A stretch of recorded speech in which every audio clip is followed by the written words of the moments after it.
안녕하세요. 다양한 치유 전문가들과 함께하는 박지숙의 마인드 힐링 시간입니다. 고령화 사회가 될수록 스트레스를 많이 받고 있는 우리 현대인들이 가장 두려워하는 질병 중에 하나는 아마도 치매가 아닐까 싶은데요. 이렇게 의학이 발달하고 과학이 발달했음에도 불구하고 마땅한 치료약과 예방법이 아직 나오지 않아서 더욱 그런 것 같습니다. 그런 상황에서 우리가 할 수 있는 일은 건강한 식이요법과 스트레스 받은 두뇌를 건강하게 운동하고 활용하는 것만이 최상의 길인 것 같은데요. 그렇다면 이런 우리의 두뇌를 어떻게 운동하고 훈련하면 건강한 상태를 유지할 수 있을지, 치매를 예방할 수 있을지에 대해서 오늘 두뇌 운동 전문가 선생님을 모시고 함께 이야기를 나눠보도록 하겠습니다.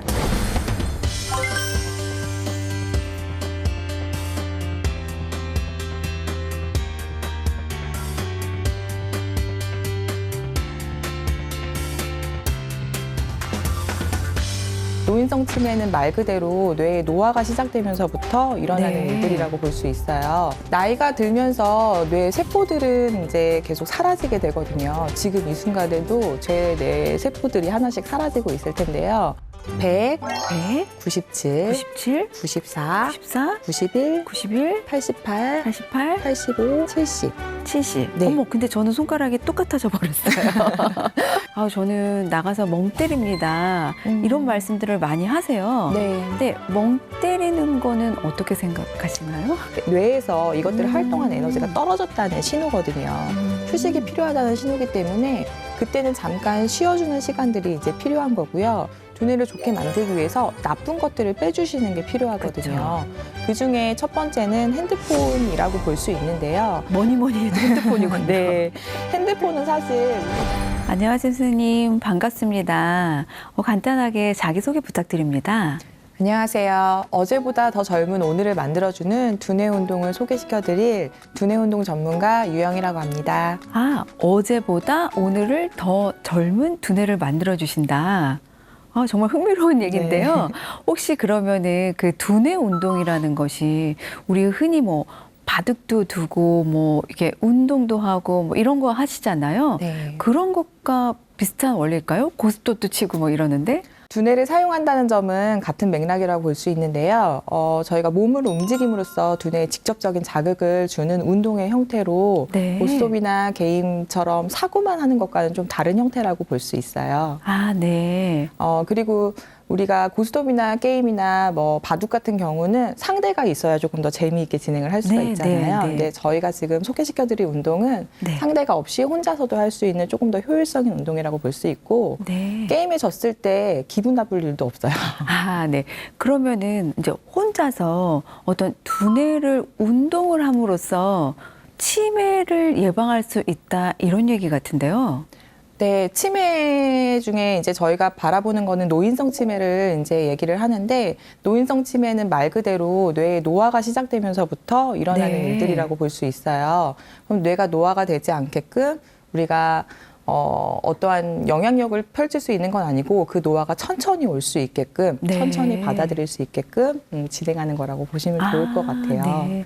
우리 일반 시청자들을 비롯해서 저도 사실 노화라고 하면 어떤 육체적인 노화만 생각을 했었는데 우리 두뇌에도 같이 노화를 한다는 말씀이시군요. 네, 나이가 들면서 뇌 세포들은 이제 계속 사라지게 되거든요. 지금 이 순간에도 제 뇌 세포들이 하나씩 사라지고 있을 텐데요. 죽은 뇌세포를 다시 살릴 수는 없지만 네. 저희가 어떠한 자극을 주었을 때 옆에 있는 뇌세포들이 방금 죽은 세포들이 해야 할 일을 대신해 줄 수가 있습니다. 아, 네. 이게 바로 이제 신경 가소성의 원리라는 거고 몸의 운동을 통해서 두뇌 운동을 할 수 있는 원리라고 볼 수 있어요. 아, 그럼 선생님, 그 신경 가소성의 원리가 무엇인지 조금만 더 구체적으로 얘기해 주실 수 있을까요? 쉽게 생각을 하면 제가 이렇게 오른손을 움직이려면 네. 왼쪽 두뇌에서 운동신경에 명령을 전달을 해서 움직일 수가 있어요. 네. 근데 해당하는 영역에 뇌세포가 죽게 되면 이 움직임에 대한 명령을 내리지 못하거든요. 네. 근데 이거를 명령을 내리게끔 계속 내가 인지를 하거나 명령이 사고가 들어왔을 때는 옆에 있는 세포들이 시냅스라는 것들을 구성을 하면서 손을 움직일 수 있게끔 대신 일처리를 해주게 되는 거라고 보시면 되고 네. 이것들을 지속적으로 사용을 해주었을 때 그 죽은 뇌세포가 하는 일들을 옆에 있는 아이들이 대신 해주는 거라고 보시면 되세요. 그러면 이제 바꿔 얘기하면 의도적으로 어떤 외부의 자극을 좀 더 긍정적으로 준다, 뭐 이런 얘기인가요? 네, 맞습니다. 그런 것들이 가능해지는 게 지금 현재 재활치료에서 사용하고 있는 원리랑 네, 같은 네. 거라고 보시면 되세요. 아, 네네. 그러면 선생님 정말 궁금해요. 네. 어떤 운동법을 오늘 소개해 주실 건가요? 오늘 제가 소개해드릴 운동법들은 가정에서 간단하게 할 수 있는 형태의 것들이라고 생각하시면 좋을 것 같고요. 특별한 장소나 도구들이 필요하지 네. 않고 앉은 자리에서도 할 수 있는 운동이에요. 네. 첫 번째로 소개해드릴 운동은 손가락을 이용한 운동들인데 아마 지난 시간에 손가락 접기는 배워보셨을 네, 거예요. 네, 네. 예. 하나씩 왔다 갔다 이게 교차로 진행을 하는 건데 이것들은 양손을 사용을 해야 하기 때문에 좌뇌 우뇌를 서로 협응을 하게끔 만들거든요. 네. 근데 여기에 저희가 조건을 하나 더 붙이게 되면 전두엽에서 이 조건 처리를 해야 하기 때문에 조금 더 심화된 자극을 줄 수가 있어요. 네. 예를 들면 우리가 숫자를 1, 2, 3, 4 세는 거는 굉장히 쉽고 그렇죠. 이렇게 쉬운 건 뇌에서 자극으로 치부하지 않거든요. 네. 그런데 저희가 만약에 숫자를 100에서 30 빼면서 생각을 해보시면 그거는 조금 생각을 더 해보셔야 할 거예요. 그렇죠. 계산을 네. 하니까. 네. 그래서 100, 97, 네. 94, 91, 아. 88, 85 이런 식으로 3씩 네. 내려가는 것들을 생각을 하시는데 네. 그때 손가락 운동을 같이 해주시는 겁니다. 아, 네. 그러니까 머릿속으로는 계산을 하고 손가락으로는 같이 훈련을 하고 그러니까 네. 동시에 같이 멀티로 훈련을 하는 거네요. 네, 그래서 조금 더 심화된 자극을 뇌에 전달을 하고 네. 뇌는 그 자극들을 처리하기 위해서 네. 계속 이제 신경세포를 만들어 나가겠죠. 아, 그럼 선생님 잠깐만 이제 시범을 천천히 한번 보여주시겠어요? 네, 일단 네. 시작할 때 오른손 엄지를 접어주시고요. 오른손 엄지를 접어주고 네, 네. 여기에서부터 하나씩 접어갈 건데 네. 자, 숫자를 100부터 시작을 하겠습니다. 아, 그러면 그건 소리를 내지 말고요. 입으로 얘기하면서 하셔도 좋아요. 아, 네네. 100, 100, 97, 97, 94, 94, 91, 91, 88, 88, 85, 85, 82, 82, 79, 79, 76, 76, 73, 73, 70. 70. 네. 어머, 근데 저는 손가락이 똑같아져 버렸어요. 그래서 이게 오른손과 왼손이 네. 같이 움직이게 되는 것들은 아. 오른쪽 뇌, 왼쪽 뇌 중에 조금 더 우세한 아이를 따라가 버리기 때문이에요. 아, 네. 그래서 우리가 요거를 각자 따로따로 명령을 내리면서 네. 조건, 계산에 대한 조건도 처리하면서 하기 때문에 조금 더 어려운 방법이라고 볼 수 지금 있어요. 선생님 첫 번째 운동만 따라 했는데도 정말 왠지 뇌에 자극이 정말 팍팍 일어나는 것 같아요. 네. 보통은 좀 이런 미세한 조정들이 어려운 경우에 이제 치매를 겪으시는 분들이 인지나 뭐 네. 기억력이나 이런 것들에 이제 어려움을 겪으시거든요. 근데 이렇게 미세 적응이나 뭐 조건 처리에 대한 것들을 지속적으로 훈련을 해주시면서 네. 인지에 대한 부분들이나 기억력 개선에 효과를 줄 수가 있습니다. 아, 그러면 이 운동을 우리 아이들과 함께 해도 도움이 될까요? 굉장히 좋은 운동이라고 추천을 해드리고 싶어요. 네. 보통 아이들이 요즘에 집중력 문제를 굉장히 많이 호소하고 네. 있고 게다가 온라인 학습을 하면서 집중력이 더 저하되는 맞아요. 네, 고민들을 많이 네. 하세요. 근데 이제 그런 경우에 이렇게 복합적으로 전두엽을 사용해야 하는 운동들은 전두엽의 기능을 더욱 활성화시키고 집중을 조금 더 잘하고 더 길게 유지할 수 있게끔 만들어준다고 네. 보시면 됩니다. 아니, 저희 지인들의 얘기를 들어보니까 요새 온라인 수업이 많이 늘어나고 있잖아요. 네. 그러다 보니까 선생님인 지인의 얘기를 들어보니까 아이들이 정말 온라인 수업을 듣다가 밖에 나가서 간식도 먹고 엄마랑 대화도 하고 막 잠깐 사라지고 막 이런다고 하더라고요. 네. 그 앉아있는 시간 동안에 사실 컴퓨터를 통해서 모니터를 통해서 네. 일반적인 자극이 들어오기 때문에 사실 집중을 유지하는 데 어려움을 느끼고 그것들이 반복되면서 더 집중의 시간이 짧아지고 있어요. 그래서 네. 이런 자극을 주는 훈련들을 계속 해주신다면 특히 학습 전에 시작을 해주신다면 네. 훨씬 더 수월하게 아. 학습에 임할 수 있을 것 같아요. 아, 그러면은 우리 어머니들이 아이들의 온라인 수업 전에 요 운동 팁을 같이 배워두셨다가 네. 한 뭐 2, 3분이라도 같이 한번 훈련하고 그다음에 수업에 임하면 좀 더 집중력이 훨씬 효과적이겠네요. 네, 맞습니다. 수업 전에 집중을 조금 끌어올릴 수 있게끔 자극을 주고 시작을 한다면 훨씬 더 양질의 수업이 가능할 것 같아요. 아,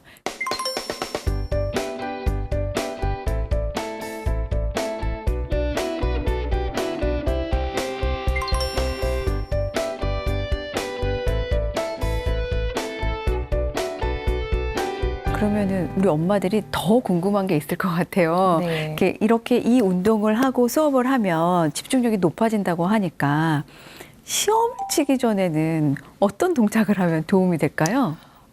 시험을 보기 전에도 마찬가지로 사실 시험은 이제 문제를 풀어나가는 그쵸. 과정이잖아요. 네. 그때 사고에 대한 능력이 굉장히 많이 필요하기 때문에 전두엽 자극에 대한 부분들을 저희가 계속 강조를 하게 되는데 지난 시간에 배우셨던 눈 운동을 활용하시는 것도 아. 굉장히 좋아요. 네. 눈 운동을 할 때는 전두엽에 있는 안구 조절 중추에서 계속 명령을 내려주는 것이거든요. 네. 그것들을 통해서 전두엽을 조금 더 깨워주고 그를 통해서 이제 문제를 더 잘 해결할 수 있게끔 환경을 만들어 주시는 것도 그럼 혹시 못 보신 분들도 계시니까 그 눈 운동이 뭔지 간단하게 한번 시범을 보여주세요, 선생님. 네, 간단하게 말씀드리면 눈의 정면에 엄지손가락을 펴주시고요. 이 손을 천천히 우로 좌로 네. 왔다 갔다 하시면서 얼굴은 움직이지 않은 상태로 손톱 끝을 계속 바라봐 주시는 거예요. 네. 네. 눈동자만 돌려서요. 네. 그래서 천천히 왔다 갔다 하는 것들 반복이 가능하시고요. 네. 또 하나는 위로, 위로, 아래로, 아래로.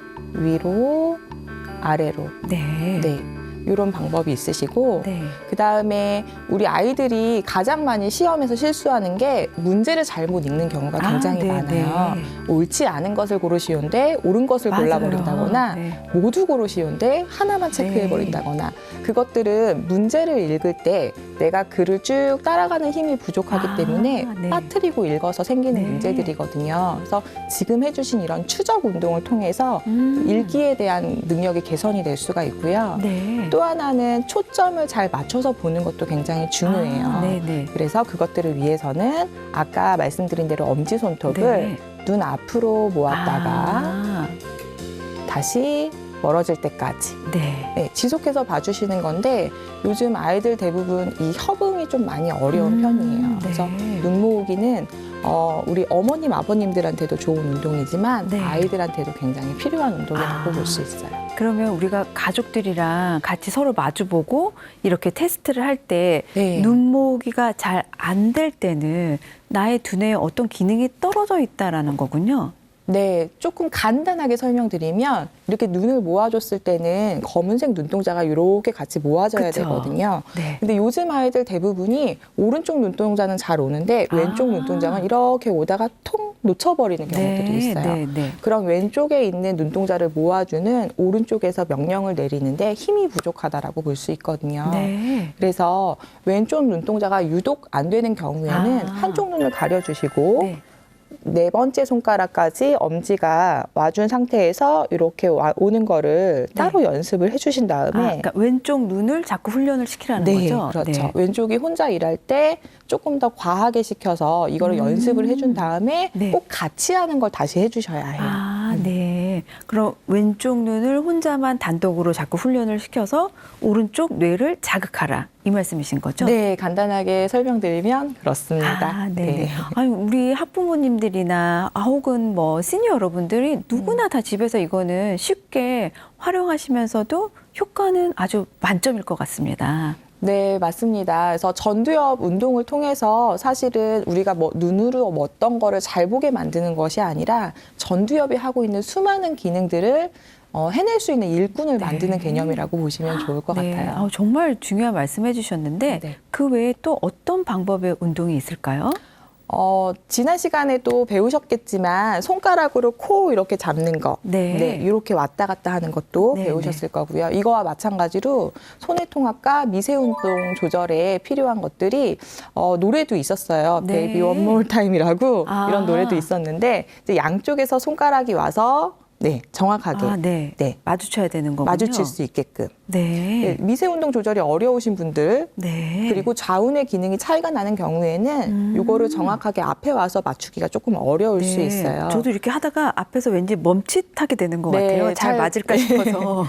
그래서 네. 요것들을 연습을 해서 잘 되신 다음에는 네. 열 손가락이 다 잘 맞을 수 있게끔 네. 할 수도 있고요. 네. 그리고 이렇게 한 손가락으로 포인팅 하는 것들을 연습을 한 다음에 방금 전에 느낌을 살려서 눈을 감은 상태로 맞춰보는 것들도 네. 연습이 되실 거예요. 눈을 감으니까 진짜 훨씬 잘 안 되는군요. 네, 맞습니다. 그래서 네. 방금 전에 했던 기억에 대한 기억의 움직임으로 찾아서 맞춰가는 것들 연습하는 게 심화 과정이라고 볼 수 있어요. 그럼 선생님, 이 동작을 몇 회, 몇 분 정도 할 때 효과가 있을까요?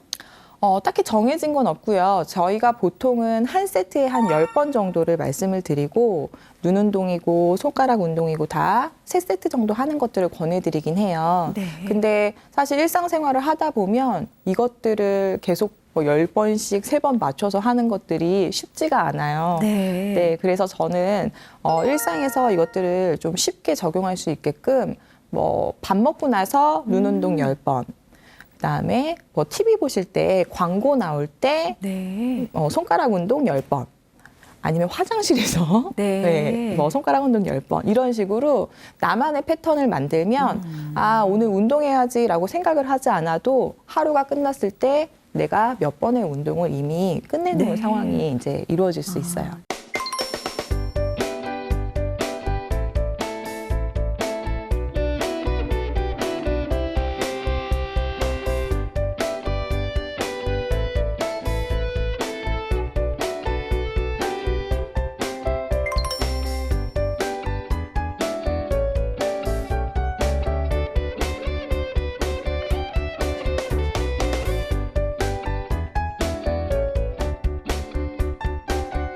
사실 우리가 뭐 조금만 이렇게 여유 시간이 생기더라도 습관적으로 핸드폰을 보잖아요. 네. 화장실에 가더라도 핸드폰을 들고 가시는 분들이 많으실 텐데 핸드폰을 보는 건 사실 우리 두뇌에 네. 두뇌를 이렇게 운동을 하거나 젊게 만드는 행위가 아니라 반대의 행위 같아요. 네, 지금 제가 두뇌를 좋게 만드는, 두뇌를 네. 건강하게 만드는 좋은 것들을 소개를 해드렸다면 두뇌를 좋게 만들기 위해서 나쁜 것들을 빼주시는 게 필요하거든요. 그 중에 첫 번째는 핸드폰이라고 볼 수 있는데요. 뭐니 해도 핸드폰이군요. 네, 핸드폰은 사실 우리가 두뇌가 휴식을 해야 되는 시간에도 목적 없이 네. 계속 사용을 하게 하면서 뇌를 쉬지 못하게 만드는 주범이라고 볼 수 있어요. 빛자극도 굉장히 강하기도 하고요. 일반적인 자극들은 우리 뇌가 인지하지 못하는 상황에 거기에 빠져들게 만들고 있거든요. 네. 그래서 핸드폰 사용하는 시간을 조금 더 줄여주시고 그 시간에 밖에 나가서 바깥바람을 쏘이면서 호흡을 하신다거나 명상을 해보신다거나 그냥 가만히 눈 감고 앉아있는 것들도 네. 눈뿐만 아니라 뇌를 쉬게 해줄 수 있는 휴식 활동이라고 볼 수 있습니다. 네. 우리의 두뇌를 긍정적으로 건강하게 운동도 해야 되지만 네. 반면에 또 두뇌를 휴식해줘야 된다라는 말씀인 것 같습니다. 네. 그럼 선생님, 저 지금 궁금한 게 생각이 났는데 네.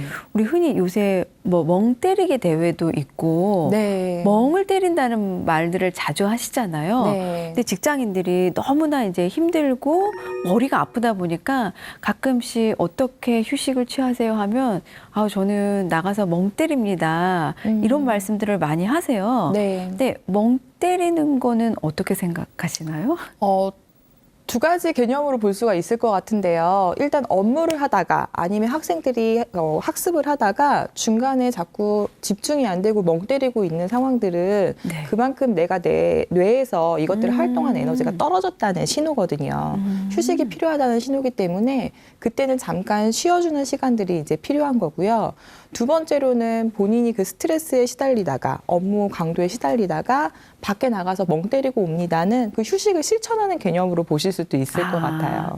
그러니까 선생님 말씀은 나도 모르게 멍이 때려지면 네. 이거는 너의 머리가 두뇌가 너무 과부하가 됐으니까 지금 이제 쉬어줄 타이밍이야 하는 신호로 알아들으라는 거고 두 번째 내가 이제 의도적으로 멍을 때리는 것은 과부하된 나의 두뇌를 좀 가끔씩은 쉬어줘야 할 필요가 있다. 뭐 이런 얘기이신 거죠? 네, 정확하십니다. 네네네. 그러면 선생님, 그 외에 또 우리가 일상생활에 유용하게 활용할 수 있는 운동법은 어떤 게 있을까요? 쉽게 할 수 있는 운동법 중에 박수치기는 다 아시죠? 네네. 간혹 TV에서도 많이 나오는데 박수를 쳤을 때 혈액순환이 잘 돼서 건강에 도움이 된다 이렇게 얘기를 해주시는데 거기에 박수를 치는 건 굉장히 간단한 동작이라 아까 말씀드린 대로 우리 뇌는 이걸 자극으로 치부하진 않거든요. 그러니까 거기에 우리가 뇌를 사용해야 하는 하나의 조건을 또 포함을 시켜주실 수 있으세요.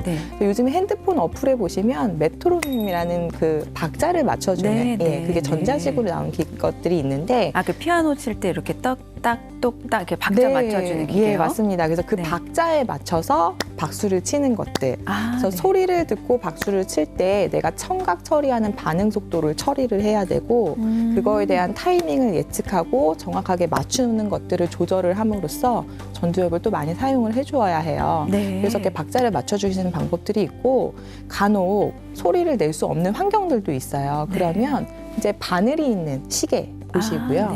초침이 왔다 가는 거에 그러니까 움직일 때마다 그거에 맞춰서 박자를 쳐주시는 것도 하나의 방법일 수 있어요. 근데 이제 1초마다 치기엔 조금 이제 너무 단순해진다면 3초에 한 번씩 친다거나 아니면 우리 369 게임 하는 것처럼 3초, 6초, 9초, 12초 이렇게 그거에 맞춰서 치시는 것들도 하나의 방법이 될 수 있을 것 같아요. 나만의 법칙을 만들어서 뭐 회전 시계라든지 초침의 시계를 이용해서 박수를 친다든지 핸드폰에서 어플을 받아서 또 그 박자에 맞춰서 박수를 친다든지. 네, 맞습니다. 그렇게 해주시는 것들이. 그렇게 하면 선생님 구체적으로 우리가 알기 쉽게 어떤 면에 있어서 도움을 받을 수 있을까요?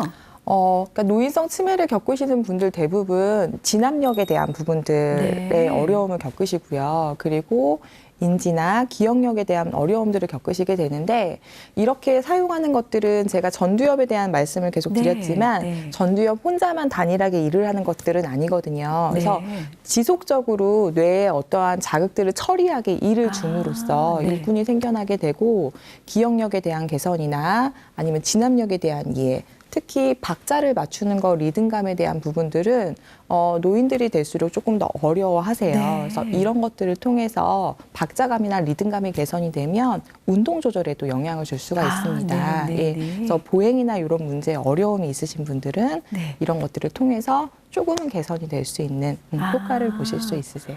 그렇죠. 그러니까 우리가 이제 노화를 하거나 약간의 기억력이나 이런 두뇌의 기능이 떨어질 때 보면 이렇게 걸음걸이라든지 이런 것들이 변화하고 잘 못 걸으시는 경우가 많이 있는 것 같더라고요. 네, 맞습니다. 특히 알츠하이머인 경우에는 한쪽에 이제 마비가 오는 경우들이 있는데 마비가 오면 이제 극단적으로 설명을 드리면 좀 보행에 문제가 생기시잖아요. 근데 그 보행에 문제가 생겼을 때 그냥 걷기를 통한 재활만 하는 것들이 아니라 이렇게 두뇌를 자극해 줄 수 있는 그리고 좌뇌 우뇌에 대한 편향적인 자극을 줄 수 있는 것들을 통해서 보행에 대한 개선을 꾀할 수가 있고 실제 방금 제가 설명드린 그 박자에 맞춰서 리듬에 맞춰서 이제 처리하는 운동 신경들을 계속 사용을 했을 때 알츠하이머셨던 분의 보행이 처음과 1년 후, 2년 후 점점 더 개선이 되어가는 모습들을 네. 제가 볼 수 있었어요. 네, 정말 사소한 운동 같은데 엄청난 영향을 미치는 거군요. 네, 그만큼 우리 뇌가 복잡하고 그렇죠. 네, 여러 부분에서의 처리들을 서로 되게 통합적으로 하고 있기 때문에 네. 하나의 자극들이 사실은 놓쳤던 부분이 결과적으로 큰 문제로 생기는 경우들이 있거든요. 그럼 하나하나를 잡아가서 결과적으로 좋은 개선의 효과를 보실 수 있게끔 만들어주는 거예요. 네, 지금 말씀 주신 이렇게 박수치기 훈련은 우리 아이들이랑도 집에서 간단하게 재밌게 또 해볼 수 있을 팁 같아요. 네. 네, 선생님께서 어떤 사례로 혹시 이 박수치기라든지 이런 사례로 아이들이 개선된 예가 있을까요? 실제로 저희 같은 경우에는 네. 아이들 중에 이제 집중력 문제로 오는 친구들이 많은데 네. 집중력이라고 해서 앉아서 계속 이제 뭐 연습을 하는 거, 뭐 엉덩이 힘을 길러줘야 된다 이런 말씀을 많이 하세요. 그래서 그렇죠. 앉아 있는 연습을 통해서 집중력이 좋아지는 게 아니라 이런 친구들 대부분 어떠한 체크를 해보면 네. 박자감에 대한 부분, 리듬감에 대한 부분이 저하되어 있는 경우들이 네. 많아요. 그래서 네. 이런 훈련들을 통해서 아이들이 어느새 느끼지 못하는 어느새 노래를 잘하게 됐다거나 피아노를 칠 수 있게 되었다거나 하시는 얘기들을 하는데 그거 자체로의 효과가 아니라 사실은 그것들을 학습할 수 있는 집중력이 좋아지고 있는 네. 결과로 보여지고 있어요. 우리 사실 학부모들이 아이들에게 막 집중해라, 끈기를 가지고 막 30분이라도 꾸준히 앉아 있어라 막 이렇게 강요를 하는데 네. 사실 뭐 피아노, 태권도 이런 사교육만 열심히 할 게 아니라 두뇌도 우리가 방법을 알고 구체적으로 훈련을 해야겠네요. 네, 맞습니다. 두뇌는 계속적으로 발전할 수 있는 것이고, 어느 어머님들 같은 경우에는 뭐 몇 살이 되면 두뇌의 그 발달이 멈춘다, 네. 성장이 멈춘다 이렇게 생각을 하는데 아까 말씀드린 신경 가소성의 원리에 의해서 우리가 꾸준히 개발하고 사용을 해준다면 더욱더 기능이 활성화될 수 있고 노화를 늦출 수도 있습니다.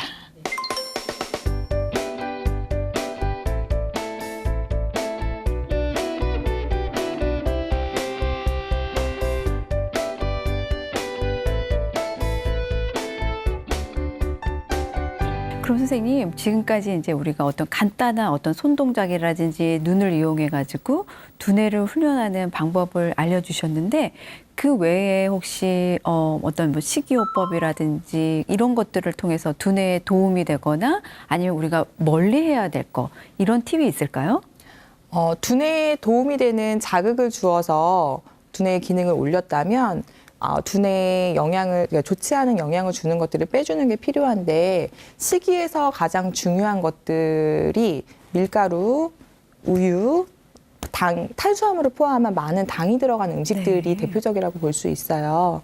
저희가 이렇게 계속 운동을 진행을 함으로써 뇌에다 플러스 요인을 넣어줬다면 매일매일 먹는 음식을 통해서 마이너스가 이루어질 수 있고 네. 운동을 아무리 열심히 한다고 해도 제자리 걸음이 될 수밖에 없어요. 그래서 음식들의 제한, 나쁜 음식들을 빼주는 것들이 굉장히 중요합니다. 우리가 그래서 흔히 머리를 닮은 호두를 많이 먹으면 견과류를 먹으면 머리가 좋아진다라는 말씀이 있는데 그 어떤 음식들이 우리 두뇌에 도움이 될까요? 네, 견과류를 얘기를 하는 것들은 견과류에 오메가3 지방산이 많이 네. 들어있기 때문에 우리 뇌에 필요한 좋은 지방이어서 얘기를 하는 건데요. 우리 뇌는 60% 이상의 지방으로 구성이 되어 있어요. 그래서 지방을 어느 정도 섭취해 주시는 것들이 굉장히 중요합니다. 근데 대부분은 지방에 대해서 좀 부정적인 입장이 있죠. 많죠. 네. 비만도 문제가 되고요. 고지혈증에 대한 성인병 문제들도 있는데 뇌를 구성하고 있는 물질이 부족하게 되면 그만큼 뇌에서의 에너지원으로 사용할 수 있는 것들이 부족해지기 때문에 지방을 좀 잘 먹어주셔야 되는데 견과류에는 생각한 것보다 오메가3가 그렇게 많이 들어있진 않아요. 네. 그래서 좋은 지방을 섭취를 해주시는 것들이 중요하고 그 좋은 지방에는 코코넛 오일, 아보카도 오일, 네. 뭐 이런 것들이 있으세요. 그러니까 우리가 지방의 섭취는 매우 두뇌를 위해서도 중요한데 더 중요한 거는 나쁜 지방은 멀리하고 좋은 지방을 많이 섭취하라 이 말씀인 것 같아요. 네, 맞습니다. 네. 좋은 지방이 있다면 당연히 나쁜 지방이 있을 것이고 나쁜 지방은 여러분들이 요리할 때 많이 쓰시는 우리 보통 식용유라고 네. 얘기하는 네. 식물성 기름들이 대표적이에요. 이 기름들을 이제 짜려면 굉장히 고온에서 볶아주어야 하거든요. 네. 근데 식물성 기름은 고온에서 볶아졌을 때 산화가 되기 쉽습니다. 근데 이 산화된 기름을 가지고 저희가 요리할 때 한 번 더 가열을 하게 되면 네. 굉장히 이제 산화가 많이 되겠죠. 산화가 많이 된 것들은 활성산소를 이제 생기게 만들고 그것들을 우리 몸에서 염증 반응이나 자가 면역 질환을 얘기시킬 수가 있어요. 그래서 산화된 기름들은 요리하실 때 빼고 진행하시는 것이 좋습니다. 정말 좋은 기름과 나쁜 기름의 중요성은 100번을 설명해도 부족함이 없을 것 같습니다.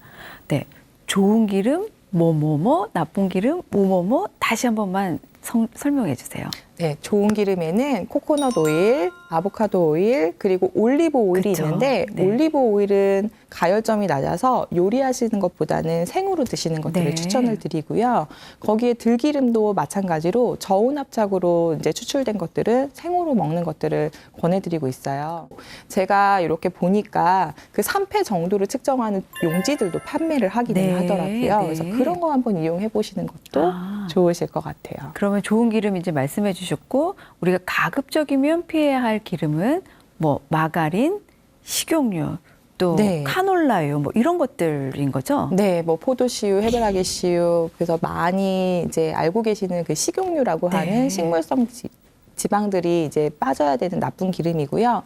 마가린 역시 유통과 보관을 편하게 하기 위해서 식물성 기름을 고체화시켜 놓은 네. 거거든요. 그래서 버터하고 마가린을 구분을 해주셔야 되는데 버터는 동물성 지방이기 때문에 자연 상태에서 굳을 수밖에 없고 그것들은 요리할 때 사용하시는 거는 괜찮습니다. 네. 근데 마가린은 아까 말씀드린 대로 식물성 지방을 고체화시켜 놓은 거기 때문에 구분을 잘 하셔야 돼요. 네. 요즘 마트에 가보면 마가린이라고 불렀던 예전에 저희가 마가린이라고 네. 불렀던 식품들이 다 식물성 버터라는 식의 이름으로 네. 바꿔서 판매가 되고 있어요. 그래서 네. 그거는 잘 살펴보시고 구매하시면 좋겠습니다. 정말 유용한 팁 같습니다.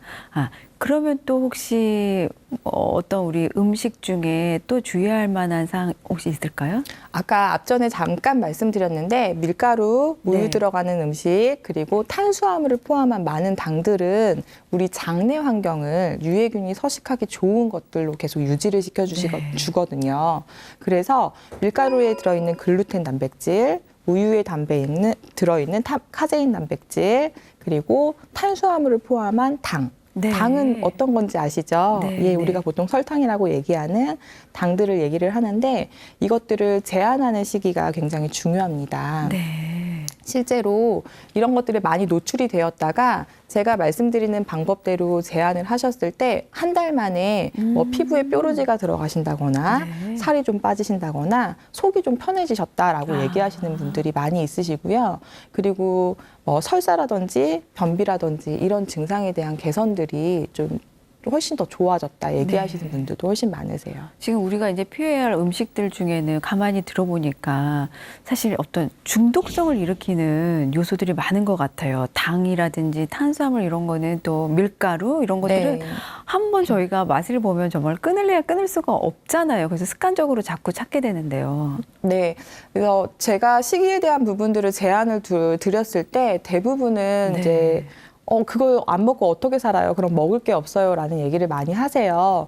근데 이거를 100% 안 먹고 살 수는 없고요. 그래서 제가 처음에 제안을 드릴 때는 주중에는 먹되 주말에는 네. 피하고 그것들이 익숙해지게 되면 하루 걸러 하루씩 먹다가 네. 주중에 안 먹고 주말에 한두 번 치팅데이 때 이렇게 소량으로 먹는 것들을 추천을 드려요. 네. 그래서 한 번에 이것들을 100% 실행을 하려고 하다 보면 작심삼일이 그렇죠. 되기가 쉬워서 너무 괴로워질 것 같아요. 네. 그래서 이것들을 차츰차츰 점진적으로 줄여가는 네. 생활 패턴을 익숙하게 하게 되면 한 달 정도 지났을 때 원래 먹던 양의 50% 이상이 줄어들게 돼요.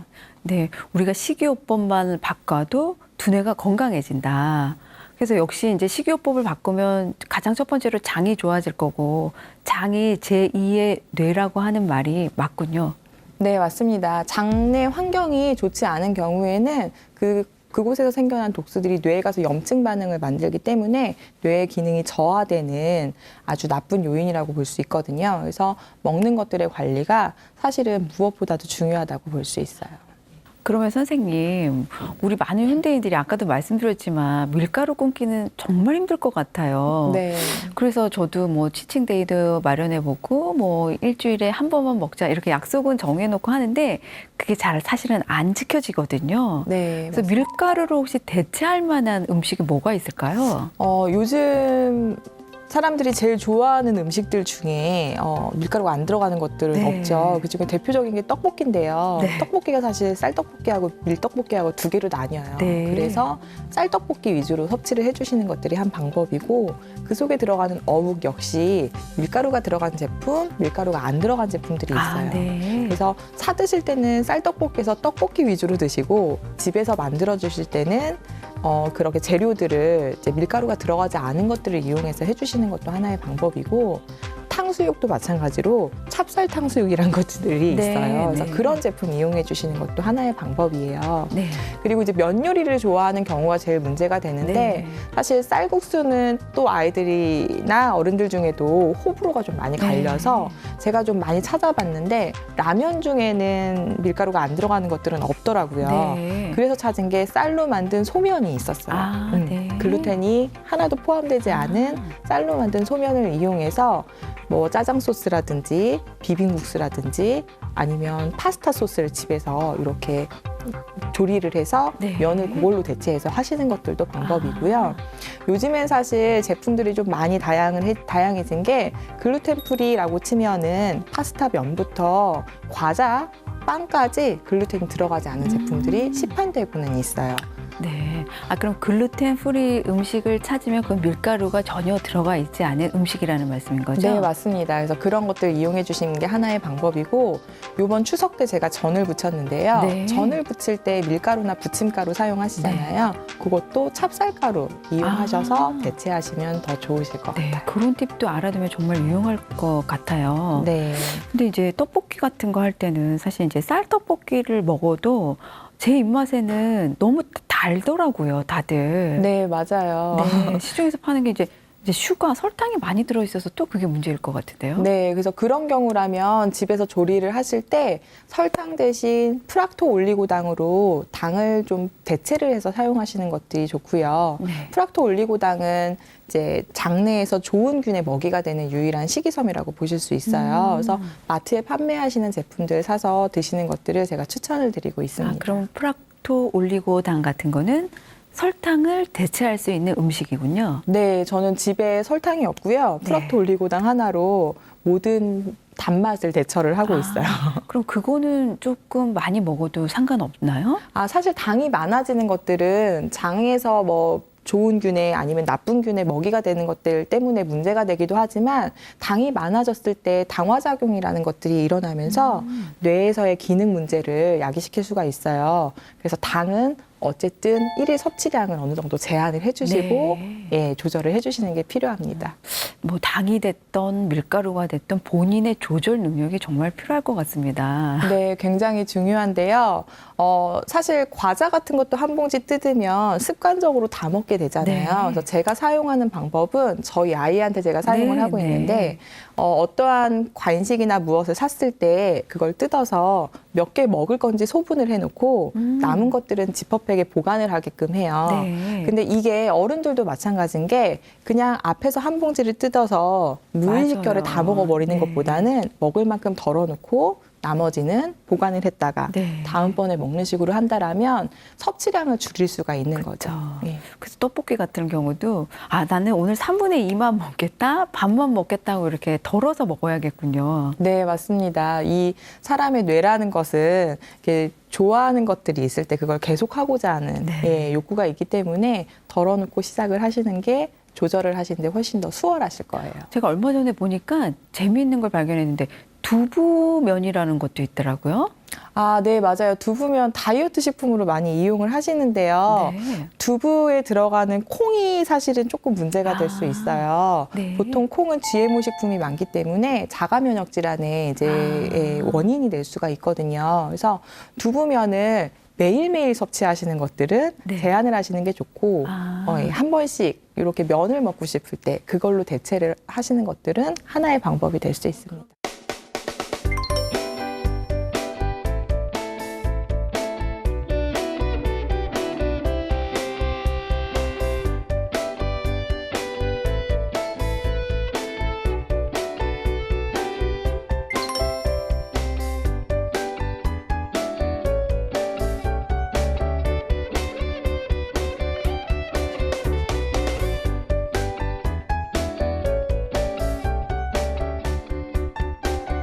선생님, 그러면 그 스포츠 운동들도 많이 하시잖아요. 네. 우리가 흔히 생각할 때 운동도 사실은 두뇌에 많은 도움이 된다라고들 알고 계세요. 스포츠에서는 어떻게 적용을 해볼 수 있을까요? 네, 물론 일상에서 하시는 여러 종목들의 스포츠들을 실제로 운동으로 접하셨을 때 우리 뇌를 계속 사용해 줘야 하기 때문에 그것들 역시 뇌 건강에 도움을 줄 수는 있는데요. 오늘 말씀드린 안구 운동이나 전두엽을 많이 사용해야 하는 이런 형태의 조금 더 특화된 종목들이 있어요.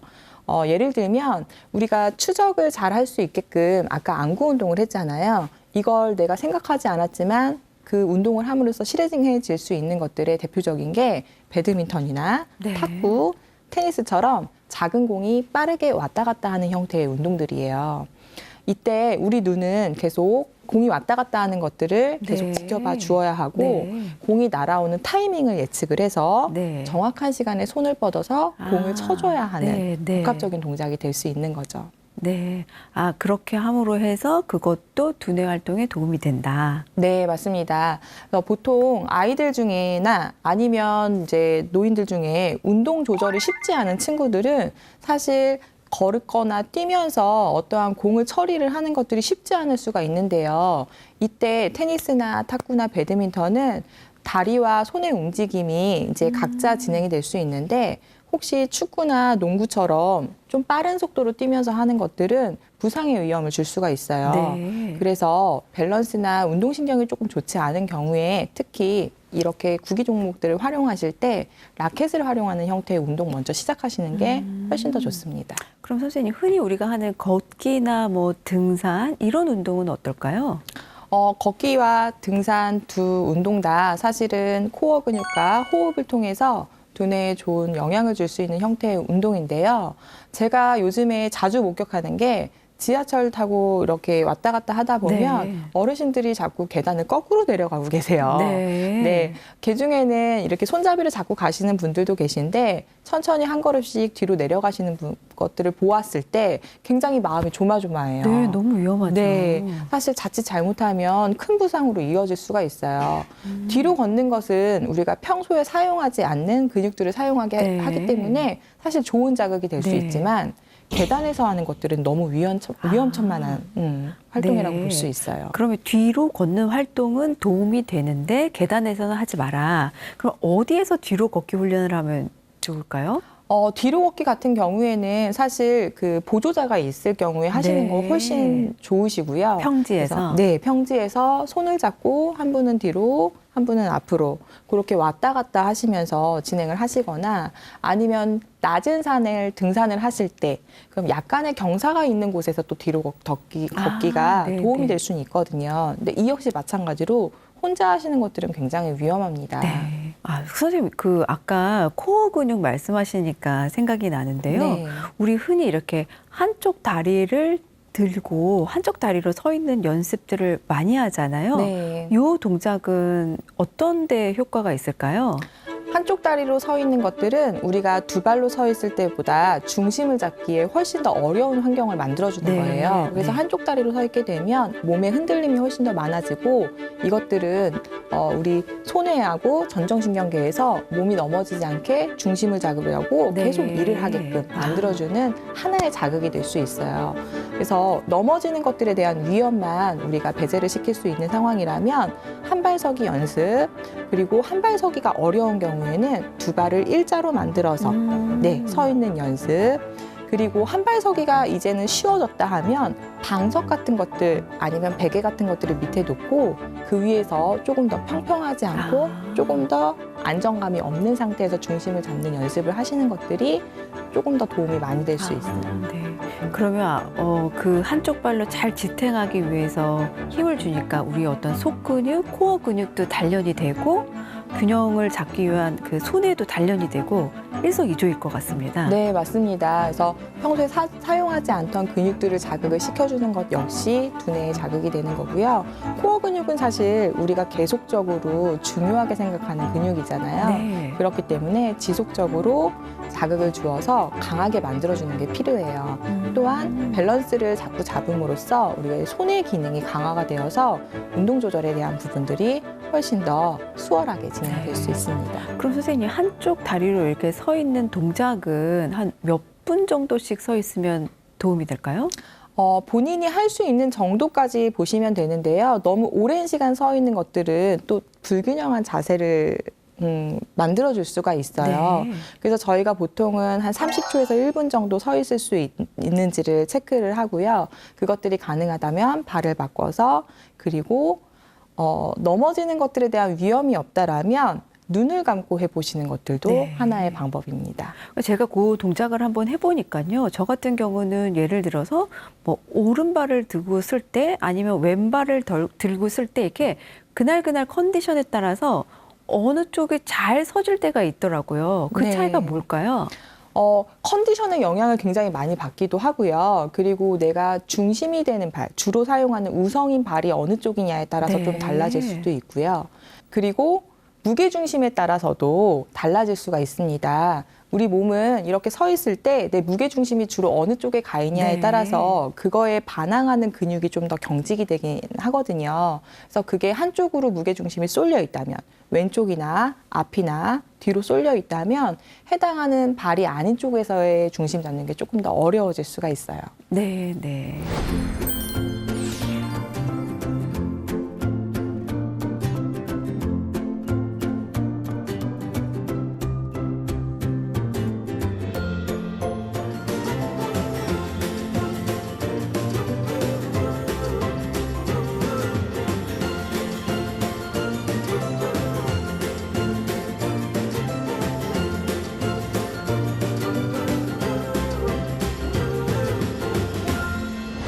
선생님께서 오늘 알려주신 여러 가지 유용한 팁들이 정말 시니어 TV 시청자 여러분들한테 도움이 됐을 것 같습니다.